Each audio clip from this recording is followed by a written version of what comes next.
Sisi hatujazoea opposition na hatutaenda opposition, na watu wetu wasikubali kudanganywa waende opposition. Mimi nawaomba watu wa Kiambu, mulionisaidia nikawa rais wa Kenya, na waomba munikubalie niunganishe Kenya yetu iwe moja. Are Mount Kenya governors silently ditching President William Ruto? It is the question now hanging over Kenya's politics. A growing silence from key Mount Kenya governors has sparked speculation about President William Ruto's hold on a region that delivered him overwhelming numbers in 2022. Ndugu na dada wa Kristo, hamjambo? Muriega. Ngaine mwega. Endeshode. For weeks, delegations from across Mount Kenya have been trooping to Statehouse. The visits have been carefully choreographed as part of the president's plan to show up support in his strongholds ahead of the 2027 general election. Yet, the absence of the very governors who flew the United Democratic Alliance ticket has not gone unnoticed. Wale wanasema tuwe taifa moja na nchi moja. Arambe! Arambe! Nyinyi ndio mmesema? Ati ni ngapi? Tuendelee kufanya kazi. In Muranga, President William Ruto hosted MPs and local leaders, but the seat reserved for Governor Irungu Kangata remained empty. Kangata, a trusted ally of President William Ruto in the run-up to the last election, kept away from the high-profile State House visit. His silence has raised questions. Is it a tactical move or an early sign of rebellion?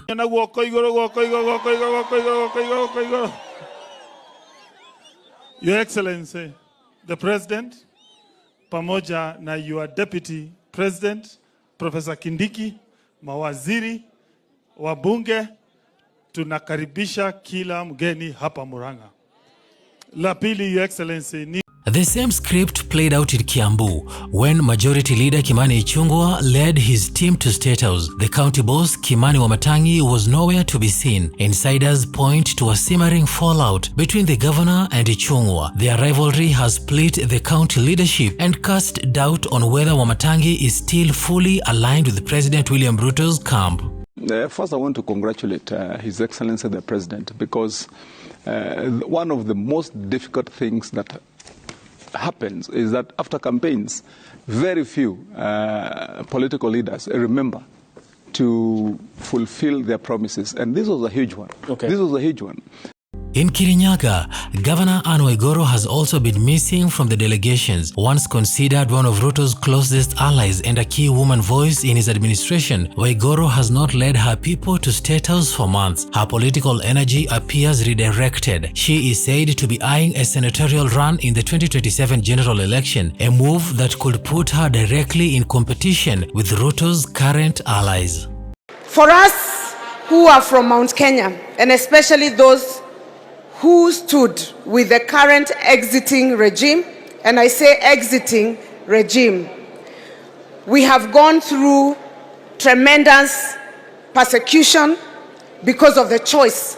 The trend is not limited to those three counties. In Laikipia and Nyandarua, governors have also skipped recent visits to the president. Their absence is feeding speculations that all is not well in the Mount Kenya UDA marriage.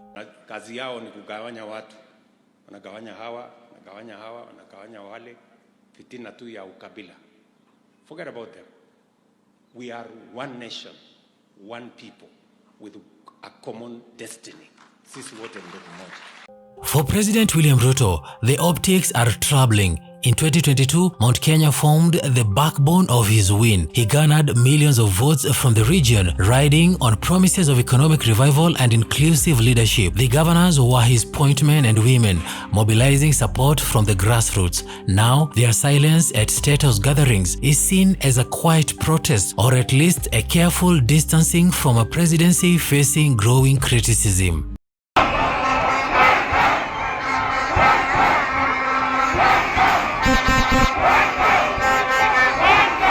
The political ground in Mount Kenya is shifting. Residents are openly voicing frustrations over the high cost of living and unmet expectations. For many, the promises of cheap fertilizer, thriving businesses, and money in their pockets remain unfulfilled. As discontent spreads, local leaders are recalibrating. They know their re-election in 2027 depends not on loyalty to Ruto, but on whether they can deliver to their voters. Nasema mimi nikikuja kutafuta kazi tamu ya pili, watu walikuwa nasema msichague governor tamu ya pili. Magavana wa tamu ya pili hawafanyi kazi. Sivyo ndo walikuwa wanasema? Ninafanya kazi ama sifanyi? Hata mtu ambaye ana macho anafanya nini? Na asiye na macho na ana masikio anafanya nini?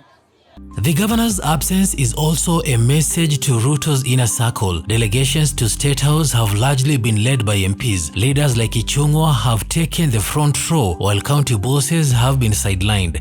Governors who control county resources and command county politics may be resisting being overshadowed.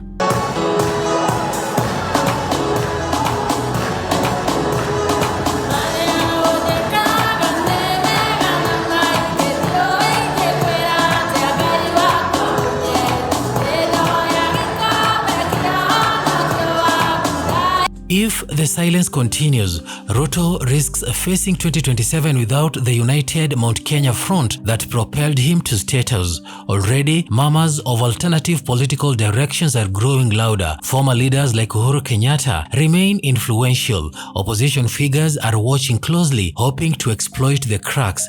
And with new political formations taking shape, every governor's move matters. For now, the president's team insists all is well. They frame the Statehouse visits as open forums, not exclusive to governors. But in politics, presence is power and absence speaks louder. The fact that 5 key governors from Muranga, Kiambu, Kirinyaga, Laikipia and Nyandarua have not shown up is more than a scheduling issue. It is a signal that the ground beneath the president might not be as solid as it once seemed.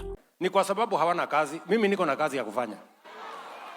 So waendelee kuongea, wacha mimi nifanye kazi ile mlinipatia.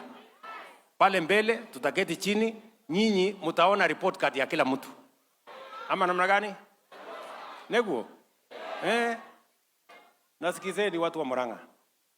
As 2027 draws closer, Mount Kenya will again decide who sits in Statehouse. The region remains Kenya's largest voting bloc, and no candidate can win without it. The governors know this. Their choices now, whether to stand with Ruto or quietly drift away, could shape the political map of the next general election. For President Ruto, the message is clear. Winning back Mount Kenya is not guaranteed. The region that lifted him in 2022 is restless. Its leaders are cautious and its voters are watching. The silence of the governors may be the first sign of a bigger political storm.